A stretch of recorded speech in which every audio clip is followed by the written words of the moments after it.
All right, welcome back everyone to week number 3 of Malaysia Blockchain Month. This week we're going to kick off with Southeast Asia NFT Week Day 1 with Red Hong Yi. But before that, Southeast Asia NFT Week. What is this all about? This is a series of events brought to you by Access, Blockchain Association of Malaysia, along with its many partners, including Bitcoin Malaysia, Blocklime, TalkChain, ETH Grenade, Ad Media, DeFi Singapore, and Imperium Universe. What is Southeast Asia NFT Week? It is part of a larger event called Malaysia Blockchain Month. Basically, we are bringing you 6 weeks of content. Okay, we have already done week number 1, week number 2, okay, which covered Malaysia, DeFi, every single day. Very simple, 1 hour every single day from Monday to Friday, 5 p.m. to 6 p.m.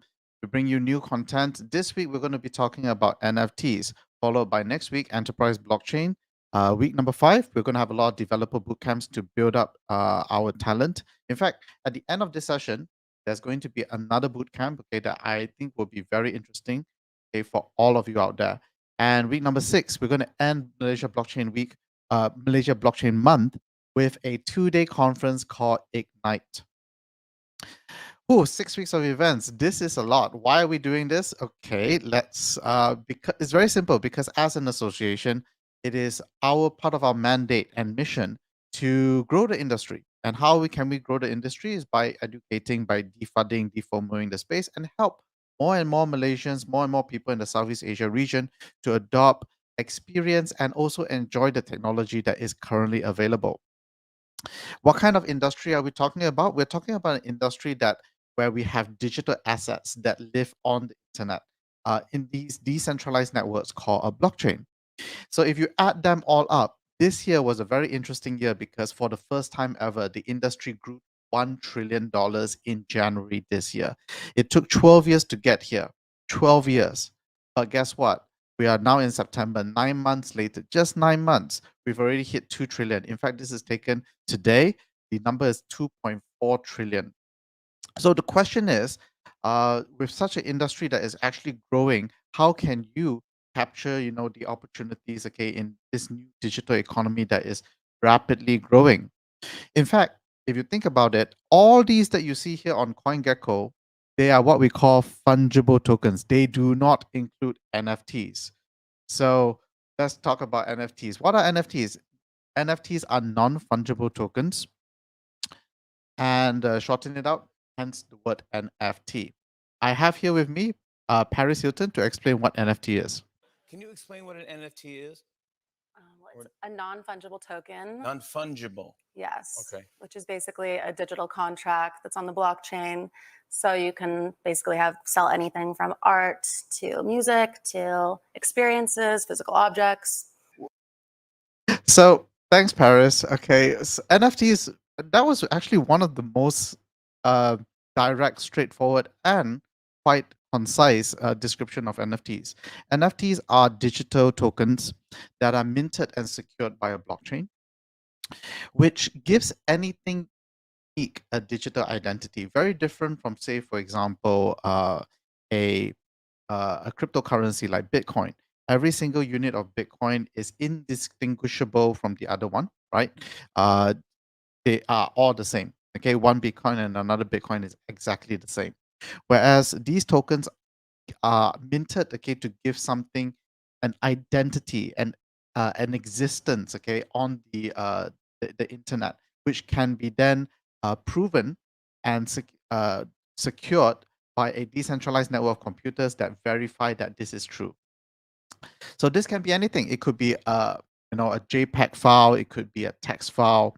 It could be a game item that you use, okay, to play in your your PUBG, your Counter Strike Go, your League of Legends, or it can also be a property, like for example, website domain names, or anything that can basically you want to make it live on the internet. That can be done through an NFT. And NFTs has seen significant growth over the last, would I say 1 year? I would say even more than that. Let's have a look. Okay, this is an article that was just taken a few days ago on August 31st, which recorded that OpenSea, an NFT marketplace, right, has recorded 3 billion, not 3 million, but 3 billion, 9 zeros, $3 billion of sales that happen on the NFT platform, which means that people are buying and selling NFTs, right? The trading volume hit 3 billion in just 1 month of August, which is 10 times the volume of the month before, okay, 325 million. So there's a huge swing of adoption happening on NFTs right now. And this is really, really exciting. So that's why we're bringing to you an entire week of content on NFTs, right? On Monday, okay, we are going to be speaking to a featured artist, all right? On Tuesday, we're going to talk about we're going to learn from a game, right? What is it like building the metaverse, okay, in the NFT environment? On Wednesday, we're talking about something a little bit more mainstream, right? Comics and anime. On day number 4, we're going to talk about fractionalized NFTs. This is really super important because what makes NFTs unique is the ability to provide liquidity in them. Because traditionally, traditionally things in the physical world are not so liquid, but when they are represented in the digital space, they can be more liquid and potentially can be coupled with DeFi. So I'm really, really looking forward to what we are bringing to you on Thursday. And last but not least, okay, on Friday, we have Imperium Universe. We're going to have a discussion, okay, on how to increase the adoption, what's missing, okay, in the NFT space still, and right, how we're going to bring more people to experience and enjoy and adopt NFTs in Malaysia and the Southeast Asia region. So without further ado, let me introduce to you our featured speaker for today. Her name is Red Hong Yi, seen here completely compliant to SOP practices when she was doing one of her recent projects for the Time magazine. Red Hong Yi, okay, is dubbed the artist, okay, without a paintbrush. Anything from a basketball to fish, right? She is able to craft these amazing art pieces, okay. Seen here also fighting with Jackie Chan, right? Where she used chopsticks, okay, very, very delicately to create a unique art piece for him. She is a renowned artist, okay, and most recently decided to venture into NFTs through an experiment called Doge to the Moon. What is Doge to the Moon? Doge to the Moon is a copper plate, right? Which allows the owner to basically create as many pieces of this artwork of Doge to the Moon, right? And she was that with this, okay, it was minted on 27th of June. And this was something that happened recently in July. There was an auction, and this NFT became the largest, okay, that a local Malaysian artist has ever sold uh, uh, to date. Okay, right now, and we are very happy, okay, to have with us in the room right now, Red Hong Yi. Hi, Red. Hi, Jason. Thank you so much for the intro. And wow, it's such an exciting week for all of you. I really look forward to tuning into the next few sessions in the next few days to learn more as well. All right. So, first and foremost, I'm a fan. Thank you so much for joining us this week. Thank you so much for having me. So, before we go into all the crypto and NFT stuff, Yeah. right?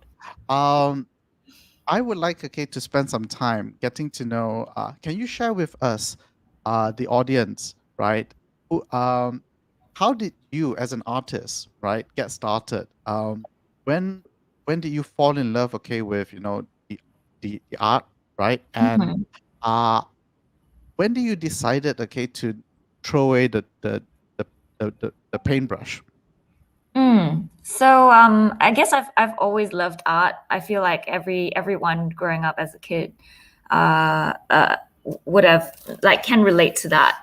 And but I think my parents encouraged me until until I got to like after SPM like 17, and then I told them that, oh, I really want to be an artist, and then they freaked out and they're like, don't do that, do something a little bit more secure and steady. Why don't you do architecture, since you still like drawing and it's kind of a stable future for you? So I went into architecture. That's where I started learning about, I guess, materials, started learning about some, I guess, 3D modeling software, Photoshop, the whole Adobe suite thing. But I really liked turning all that into a tangible item and playing around with materials. So after I graduated from uni, I moved to Shanghai to work as an architect. And I think I was shocked at how cheap things were and how I could buy things at bulk from, it's like Alibaba in real life, going to a sample market, 20,000 cups, 20,000 chopsticks and things like that. So before that, I felt like I didn't have that access, and suddenly I had a very humble salary to spend. So I started buying all these materials and experimented with them on the side. And I think sharing them online gave me new eyeballs to my work, and suddenly I had a following, and that's how it started. Okay. So, are you able to remember the first art piece that you did? Okay. The first art piece, okay, that you ever did, okay, and then you shared it online. Started the brand, okay, that is Red Hong Yi. The very, very first one, the very first one was actually an image of Justin Bieber made with like ketchup on the plate just for fun. This was I think before going to Shanghai actually. So I kind of played around with the idea of like messing around with the materials. But when I went to Shanghai, that was when I realized, wow, I could get a lot of materials in bulk to build something. And then, so I did, and you showed that video, it was Yao Ming with the basketball. I decided to do that because I wanted to portray Asian faces. And I felt that it was not really seen much in the media, especially outside of China. But within China, it was like, every day Asian faces in the media. So I really wanted to share that. And Yao Ming had just retired from the NBA, so I decided to do that. And then, so how I guess shared it online was a friend who's a videographer was there. He took a time-lapse video of it.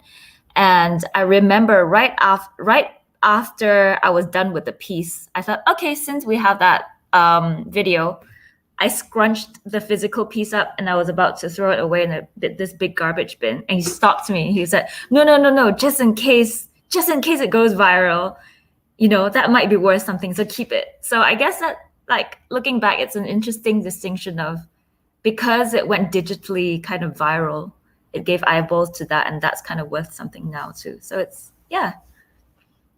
So, what I'm very curious, because what's interesting is that you this is what you're known for. Okay, you have created all these art pieces right now, and every single one is unique. But now Red Hong Yi has kind of like evolved into a brand, right? Okay, and you have now a team that actually works, okay, with you. Can you share what is Red Hong Yi today? I think today I am still known as the artist who doesn't use conventional materials. But what is conventional materials anymore, right? Because I feel like the idea of art has changed a lot in the last 10 years, especially right now. And it's exciting times too. I think I'm very experimental with my group. I want to be open to new ideas and embrace new concepts. So we experiment a lot. And the team is pretty young. A lot of them are fresh grads as well. And I do try to, I think this was pre-pandemic, I do try to visit universities a lot every year, especially the architecture school, to see what new things they're learning, because they're at the forefront of, I guess, new software, new ideas, and that's exciting. So yeah, that's what we do. We try to keep that spirit in the studio. Right. I have another question, which is on what's that? So you create all these unique pieces, and like, for example, the Time magazine one that you did Mhm. recently, Mhm. that climate is everything, right? Mm. How many pieces are you able to do in a year? Oh, yeah, that's a good question. So part of the reason why I decided to grow a team is because I realized I can't do it that like I can't be a one-man band unless I am happy to do like 2 pieces a year because I get really tired physically from doing so much work. I think after doing the Jackie Chan piece, I had a couple of people help me too, but I was exhausted.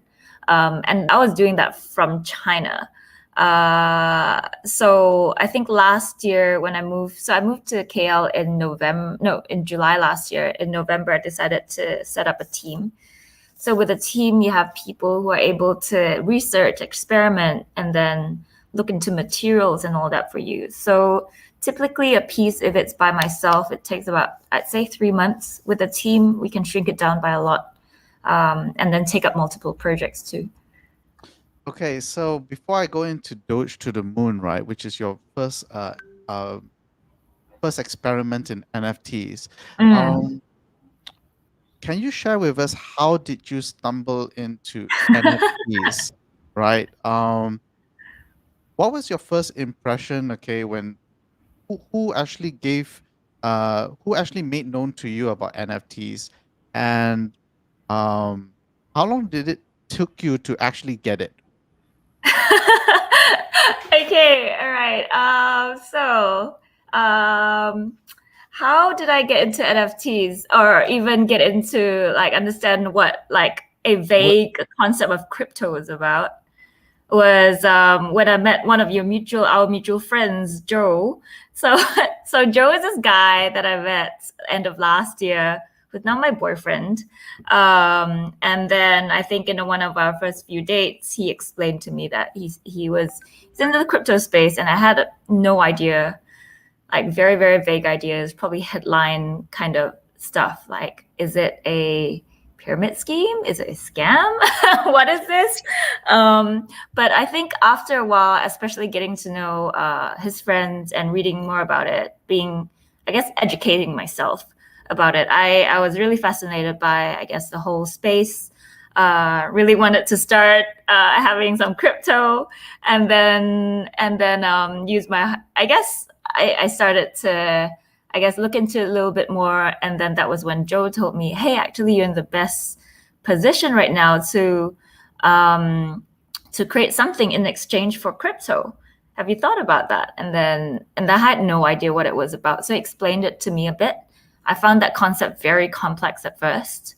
And I think this was early this year, and then suddenly it exploded and everyone was talking about it. But before that, I got my team to start researching into it. We looked into it. And I didn't produce anything at the time early this year because I wasn't sure what to do as well. I knew what the idea was about. So I think suddenly something clicked in the last, about March and April, since crypto is about, disrupting, the financial systems that we have in place right now, and also questioning the role of central banks. I thought, why don't I just do a bit of a spoof and become a central bank by by printing money as well? So I guess that was how the whole idea came about. For Doge to the Moon. Yeah. So so the idea came about around like April this year, and then what happened after that? So it came about April the year. So the idea was that us as a studio, we would print our own paper money. And the more we print, the idea is the more that we print, the more probably like the more it devalues. And we control how much we're printing and how much we're giving up. But we had no idea, not no idea, but we weren't sure how to go about it. Initially, we thought, do we like stencil it? Do we laser cut like a paper note? So I think this is an example of how we work within the studio. We start researching on paper money, the history of it, how it came about. And we stumbled upon, I think, an article that talked about how the first ever paper money was printed with either a copper block or a stone block, and it was found in China. And that was when it clicked. And a few years ago, I attended a woodcutting workshop in Sabah, actually, where the woodcutters would carve. Their collective is called Pangrok Sulap, amazing artists. So they would carve on this big piece of wood and then print all these amazing artworks. So it's a similar concept. And so we looked into copper plating, how to carve into copper. And then this was all in lockdown. So it was all done virtually on Zoom. And then we started ordering copper and then ordering acid for it. And then we created this piece. Right. So that's how the idea of creating a copper plate, instead of Yeah. basically creating just the money, you create Yeah. the copper plate, okay, that Yeah. actually allows for that. So That's right. a lot of people when they look, a lot of artists, okay, that are into NFTs are digital artists, right? And for this one, okay, it's very different and unique. Can you tell the audience, what do you do differently that Doge to the Moon? How do you manage that? Right. I feel like a lot of my work, even back to say Jackie Chan and I say the tea bag piece, I don't know if you've seen that one.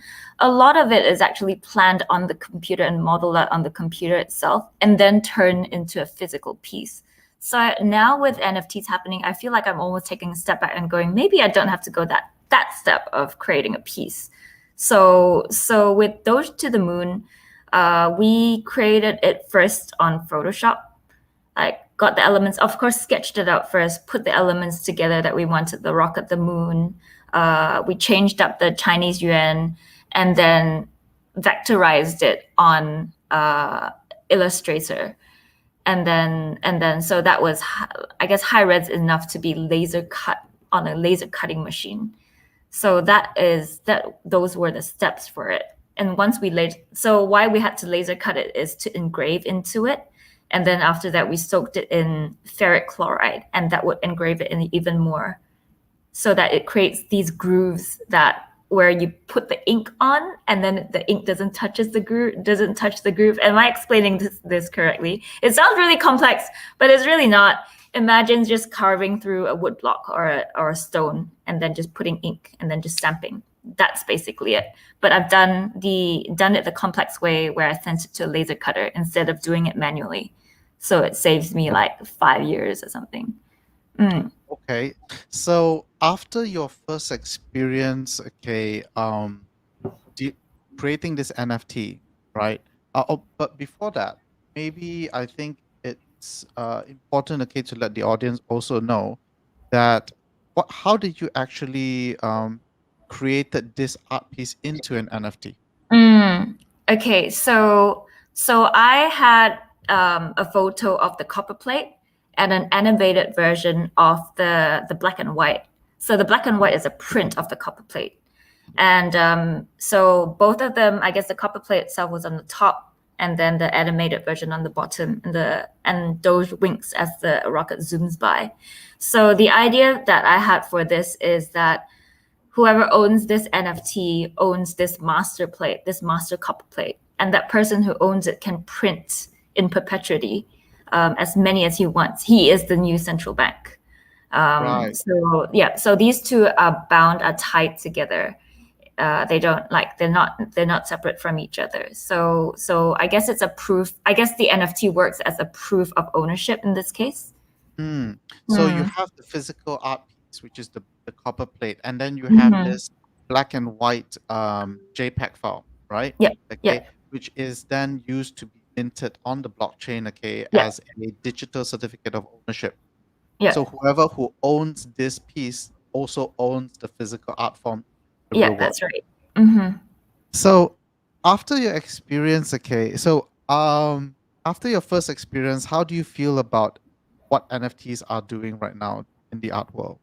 Oh, wow. I feel like it's moving so fast, changing so much. It's so exciting. I feel like so much has happened since when I minted it in June, I think, or July, June or July.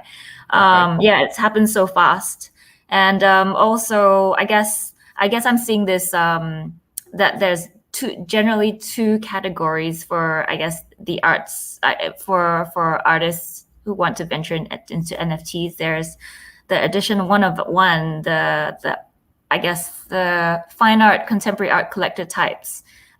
This is probably an example of one where it's one of one auction, and the highest bidder would get the piece. It would be the new owner of the piece. And then there is the collectibles, the cool cats, dropped at a much higher volume of edition and at a much more accessible price.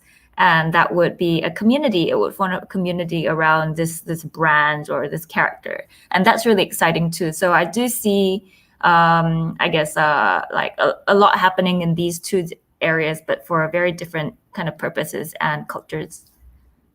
Have some of your team members started to dabble into NFTs as well? How did they do? Yeah, they have, and I do encourage them. I tell them that they're feel free to dabble into NFTs, experimenting with new things. And I think two of them have started minting pieces on I think, was it on Foundation and Rarible.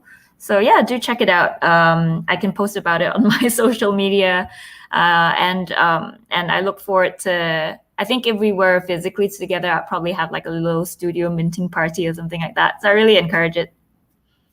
So Doge to the Moon, according to the news article that we read just now, was sold for 36 Ether, which at that time was worth 325,000. But based on today's price, I just checked, it's currently worth 520,000. Oh, So wow. I didn't know that. based on today's price of Ether. So my question to you, and I think the audience is also keen to know, when you sold, okay, when the auction was over, right? Did you sell all the ETH back, okay, after the sale? I believe in diamond hands. So diamond hands is the way to go. But I mean, to put this out there, I was like very careful with talking to my accountants about taxes and things like that. So, but at the same time, yeah, I like to keep my ETH. So there it is. I believe some of the proceeds also was used, okay, for charity. And all that. Can you share what is the charity that you chose? So there's two things that I really want to look into. One is, of course, supporting people. I mean, it was doing this, I guess, putting a piece up for auction during the pandemic feels a little bit odd as well. And I felt that I really want to create art for good as well. So one of the charities is Mercy Malaysia. And then the other one is, and that's for the COVID relief fund. The other one is a personal platform. So that's not a charity. It's just something that I created during the last, I think 2 months ago. It's called Artists of Sea, and it's a platform for Southeast Asian artists to connect and showcase their works. And we run free workshops and free talks every month. So we just had two actually in the last 2 weeks. One about intellectual property, the other one with about a Malaysian artist, Kenji Chai, and a Thai artist, Julie Baker, coming together to share their work and their thoughts. Very cool. Do you have any advice for those artists listening in right now, but they have not established their own brand yet? Do you think, okay, that it is the right time for them to dabble into NFTs? Yeah, for sure. I think there is no perfect time for anything. The best time is now. And I think you can always start today, and it's always baby steps. Before you know it, it's a big leap already. So I think consistency is key, and just starting is already a great thing to do. Based on your first experience, okay, with NFTs, right? Just based on that alone, what do you think is still lacking right now in the NFT space? What could be better? What could be better? What could be better? I think so I spoke to a couple of artists who are not in the NFT space, And I think the first reaction was, when I asked them, why haven't you gotten into NFTs yet, is because they're afraid. They don't feel like they don't know enough, that they're not technical enough, that they might be scammed. So I think education is key. Probably having more platforms where people from not just artists are there, but people from technical backgrounds, tech and art, coming together to support each other would be great. There are a few NFT groups that I'm in right now. Malaysia NFT has been amazing, and I think having those support groups has been a game changer for me going into that space. So I think having more of these platforms out there to support artists, especially having technical people coming in, would be very, very helpful. Got it. So there's a lot of fear, right? When you speak to people who are not exposed to crypto, not exposed to digital assets, right? They're just focusing on their craft, and then because of the hype, there is a hype going on, right? The headlines that people tend to be attracted to, this Bored Ape got sold for this amount of money, this one got bought for that amount of money, right? There's also a high risk, for a lot of bad actors to basically prey on unsuspecting victims, which is fair. So you're right. I think we definitely could use more platforms, and earn, support one another in that. Let's talk a little bit about the future, right? So what are your thoughts? You mentioned cool cats, right? Do you have one? I wish I did. I like it very much. I love cool cats as well. I wish I did as well. I'm too slow. That's the problem as well. So what are your thoughts, about the current trend, of these NFT avatars? I think it's really cute. I think it's a great way for I guess an artist to connect with their followers in a more accessible way, and to build community in that way. So I think it's pretty cool. I think at the same time, and I was discussing this within my group, and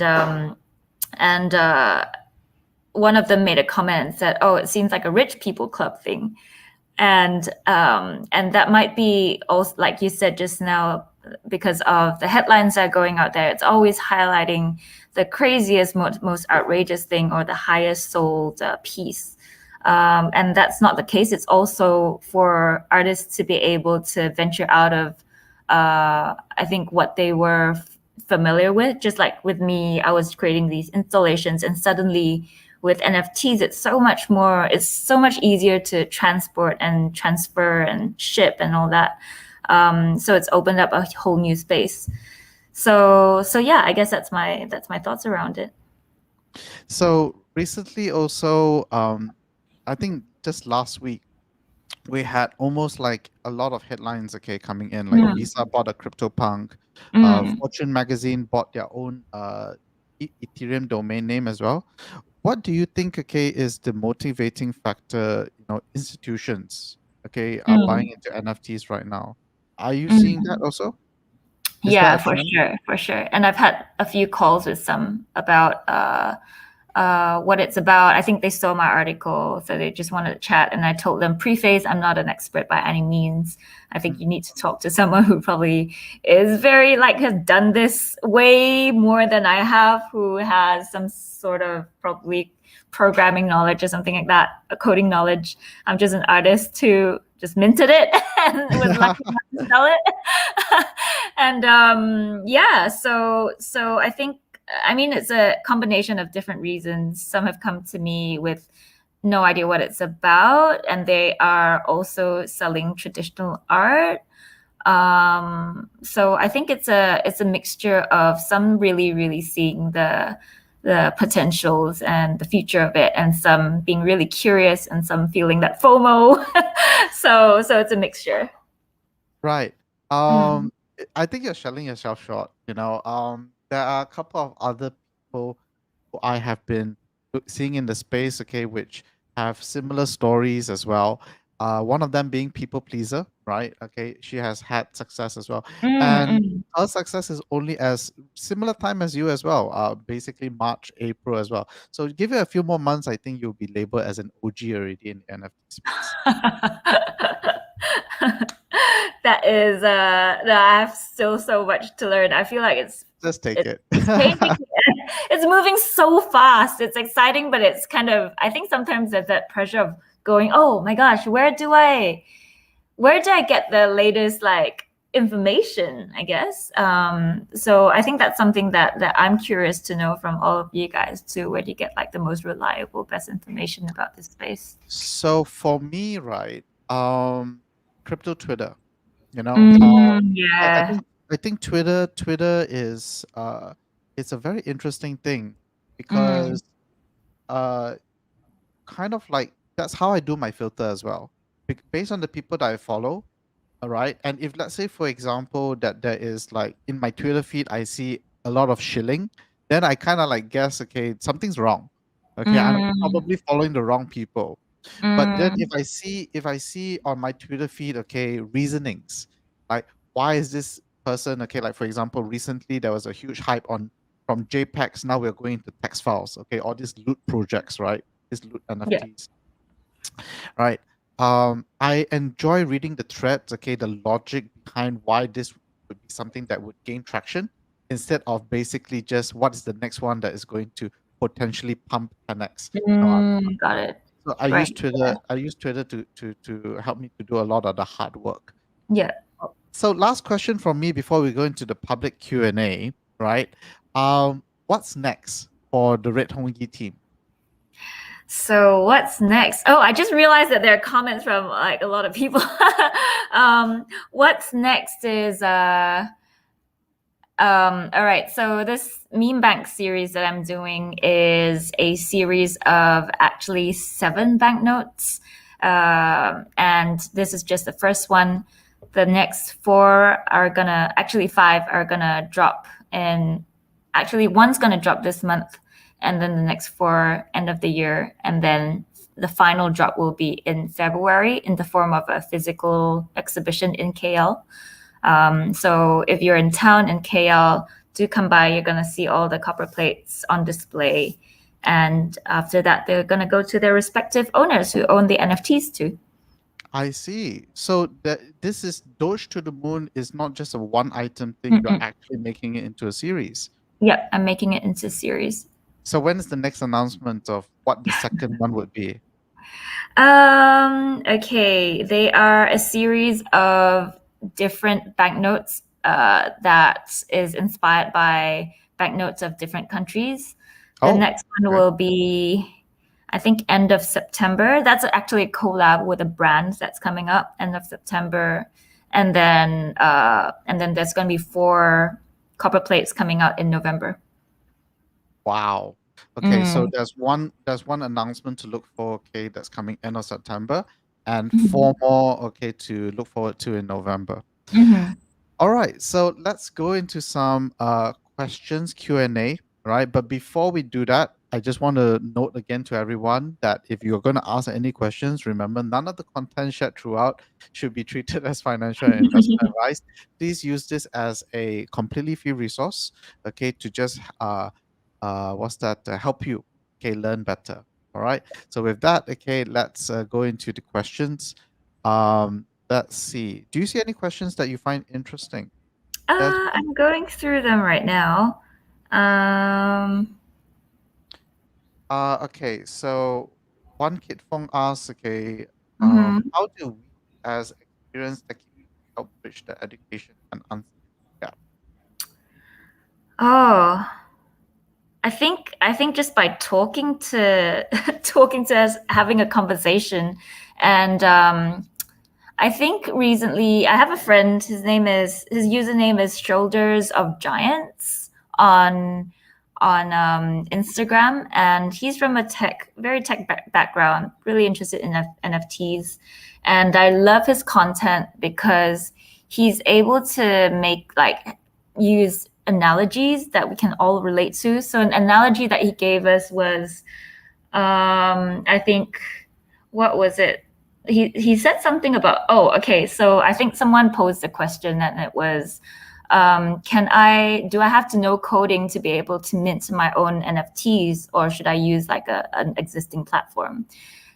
And his analogy was, well, if you can code yourself, it's like you can make nasi lemak and you can make fried rice from scratch. You know all the ingredients you can cook. But if you cannot code, well, you have to buy nasi lemak or fried rice from a vendor. But you have to go with his terms and conditions and the way he cooks it, basically. So I thought that was a great way to put it. So he's able to break all these down and go really technical, but also make it understandable for an everyday layman like me. So that was really helpful. Another question that I have, right? Let's see. I heard the original artist could get a percentage of the price for secondhand sale of the NFT. What do you think is a suitable percent of the price? So are you aware of this? I am, but I think this is very personal. It's really, you probably don't want to hear that, but it's really up to you. I believe that for me, I think it'd be nice for the artist to get a percentage of sales. I would go probably a lot lower, so it's something that is, I guess, attractive for the owner. If it's like super high, it's not a great incentive for someone to own the piece as well. So I think there has to be a little bit of a balance there. So typically, I would go a little bit lower. What do you think about Malaysian NFT scene right now? Are we in a unique position? So you've been in some NFT communities, okay? How are they? Oh, they've been great. I really, really love them. If you're on, I think it's nfxt.io on Instagram. There is a NFT group. That's pretty active on Instagram, and we keep in touch pretty often, almost on the daily. And they're all very supportive. It's a mixture of all sorts of designers and artists from different backgrounds. And it does make me wonder, other countries like that? Does Singapore have that community as well? Because that's been great. So I think from time to time, we keep each other updated with the latest news within and outside Malaysia. There was unfortunately one of the girls got scammed by this guy who got into an account and all that. So she warned us. There's a support group going on there. So it's been great. Silly asks, okay, what other NFT projects, okay, apart from your own, okay, are in your radar? Which one do you like? I think I've mentioned already, I really like Cool Cats because first of all, they're cute. I think they're really cute and they're very iconic, and it seems like a positive community. I really like the concept of what they've done for the coders coming together and who really like art, who want to share their work. And I think there are a couple of other projects that have come out of it. So Time has collaborated with them on a Time X Cool Cats thing, where I guess fans of Cool Cats would be able to create memes of it and then possibly own a cool cat. So I think that's pretty cute. So, I have a personal question as well. Okay, I wanted to throw it in since we are talking about Cool Cats. What do you think about the ability to have your own commercial IP rights when you own, say, a Cool Cat? It kind of like seems to me is like Cool Cats is like kind of like becoming another form of Hello Kitty, but it might, because it's community owned, right? And it allows, those people who own the Cool Cats, freedom to derive. What do you think about that? I think that's pretty interesting. It's very new to me, that concept, because I think in art we were, at least from the artists that I've been hanging out with, we typically would want to be very, very careful about copyright and own that copyright. Mm. So if you buy a piece, you own the piece, you don't own the copyright to it. But Cool Cats has done it differently, and I think Bored Apes as well, where the owners would own the copyright to it. So I think that's interesting, and it challenges the notions of I guess ownership and copyright for artworks. So it's interesting to see where this, I think, will go towards. And I forgot to mention the other project that I really, really, really like is Damien Hirst's dots. I thought that was brilliant. I was like, oh my gosh, that is so clever. I wish I thought about that. But yeah, Damien Hirst can do that because he's Damien Hirst too. But I think it's a brilliant project. So can you just quickly share what Damien's project was about? So his project is called The Currency, and he's created. So he's known. I mean, one of his most iconic pieces is this painting with dots, multiple colored dots. So he's kind of recreated that style, where he physically created 10,000 unique pieces of those dots. So I saw a video of his, I think, assistants just dotting it. So although it looks similar, it's all unique. And the idea is that he's taken photos of it, and all of them are, I guess, he's minted all of them, and the people who are lucky enough to have them, have a piece of this. But the catch here is not the catch, but I think the brilliant idea here is that you have a year to decide if you want the physical piece or the NFT. If you decide to have the NFT, the physical piece would be burnt, and vice versa. If you want the physical piece, the NFT is burnt. So it really toys around with what you value. And I read a tweet, I think it was a tweet by Damien Hirst, no, an Instagram post. He said, oh, initially I was all sold out on physical pieces. And halfway through, I decided, oh, physical, digital, 50-50.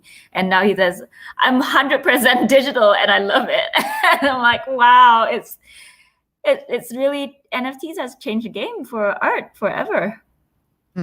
So it's really, really cool. So what you're saying is that Damien Hirst created these 10,000 pieces of these dots, right? Each one is unique, and people can buy one piece, but they need to decide whether they either keep the digital NFT, right, or they burn it, right, and claim the physical item, and they only have 1 year to decide. Wow, that's really, really cool. Jim asks, okay, will we ever get to a point where NFTs gain credibility beyond speculation of low quality ape images? That's giving me too much credit. Credibility. Yeah, I mean, auction houses, like massive auction houses like Christie's and Sotheby's, are looking into it already.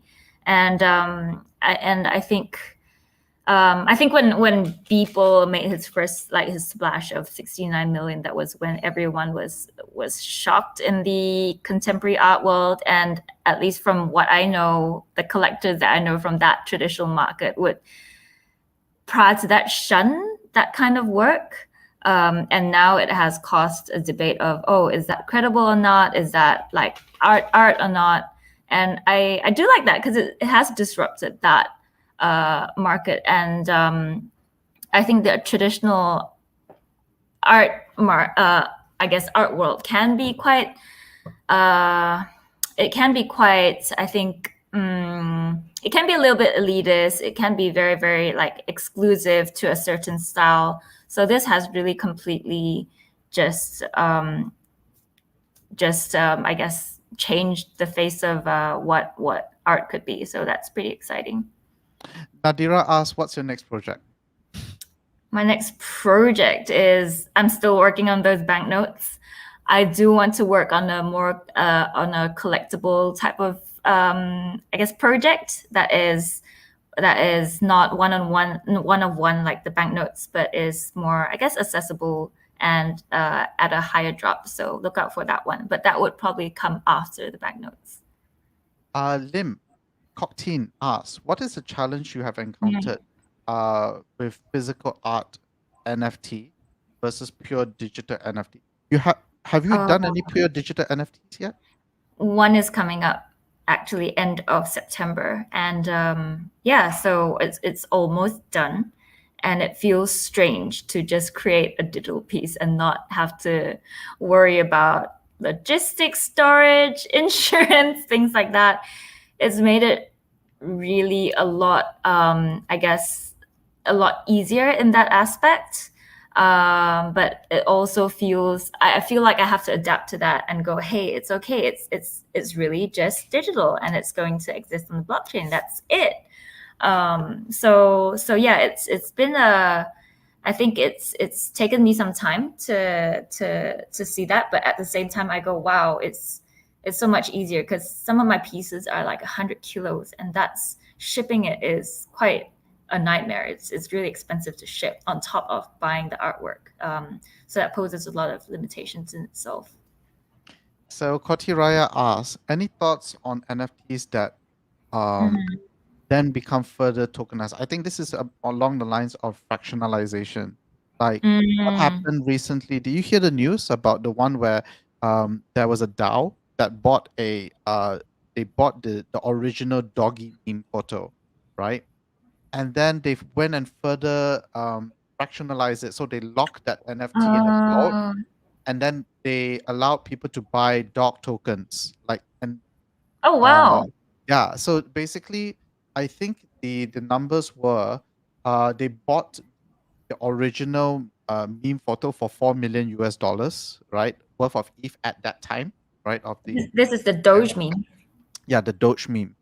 And then they then lock it in a vault in a smart contract, and then they further fractionalize it and allow people to buy Doge tokens.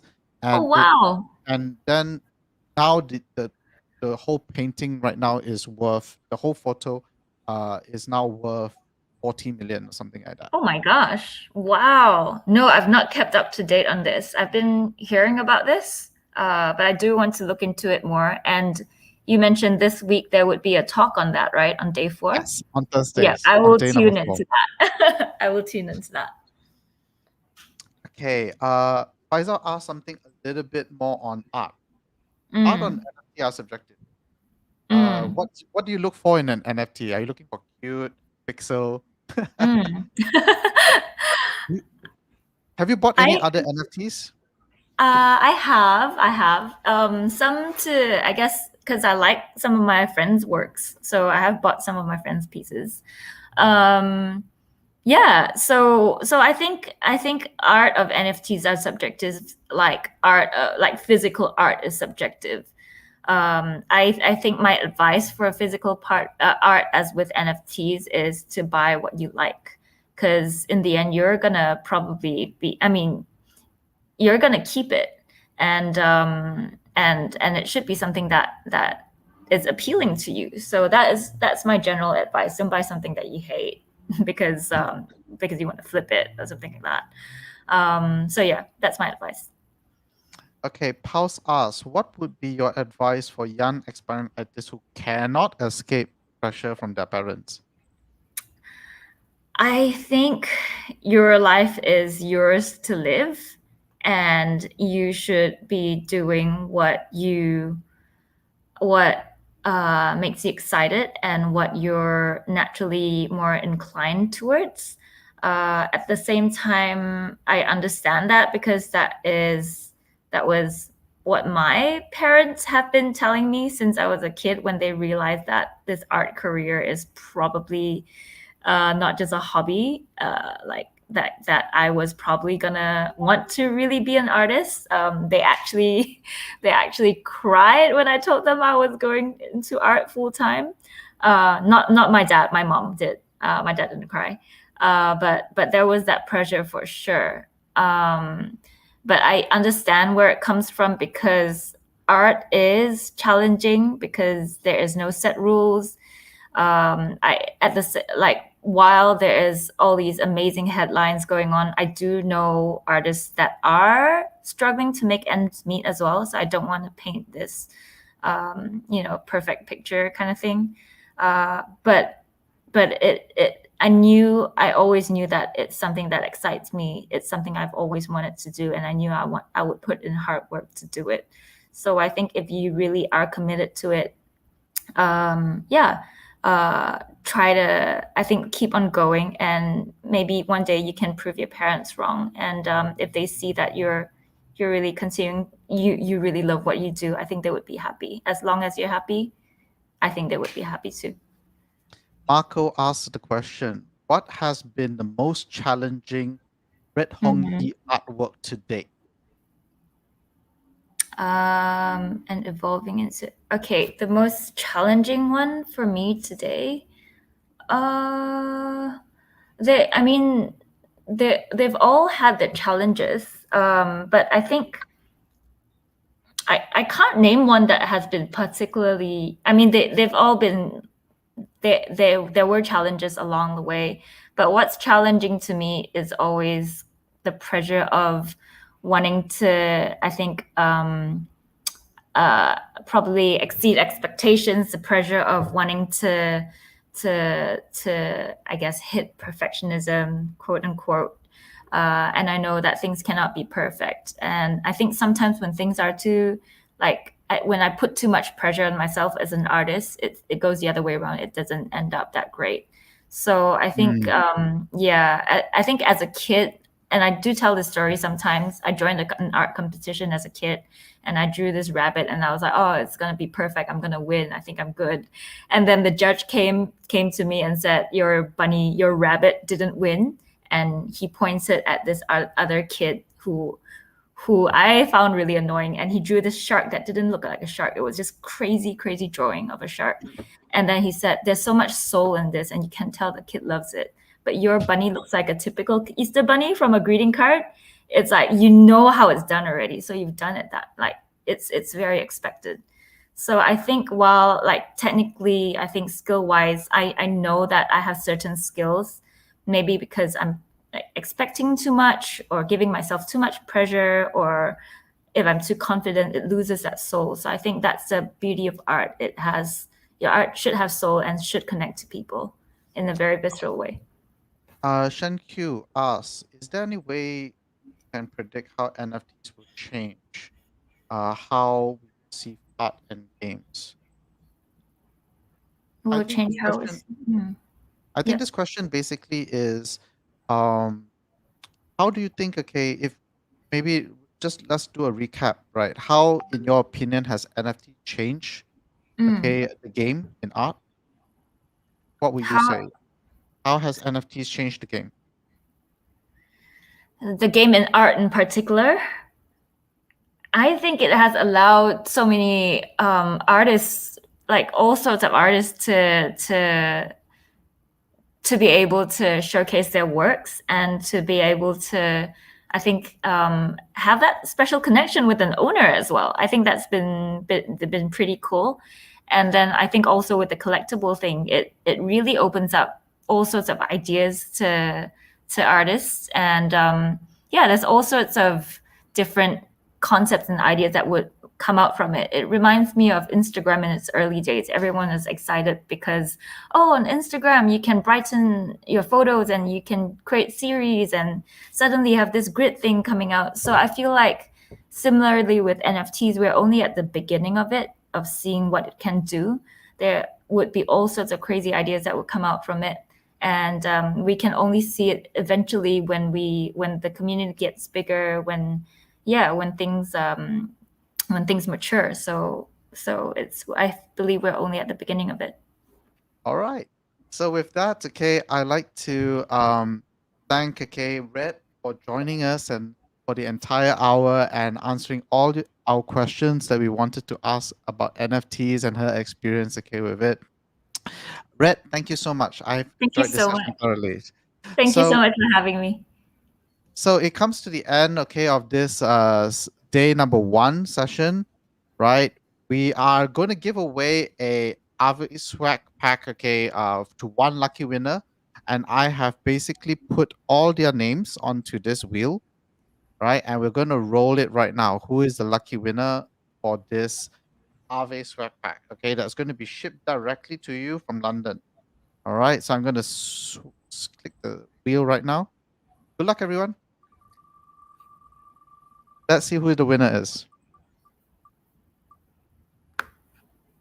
Oh, Pulse R just pipped Faisal. Congratulations, Pulse R, for winning. So, Pulse, if you want to claim your prize, please remember that admins do not DM you first. You need to DM me, okay, either through the Facebook group, okay, or one of our social media channels. You need to pass your name, your number, your shipping address, so that Aave can ship it directly to your doorstep via DHL. So coming back, right? Moving on to our last bit. Okay. Do remember that to claim your proof of attendance token, we have a new one for you. Join the Discord group. Okay. The code, the secret code is Malacca6.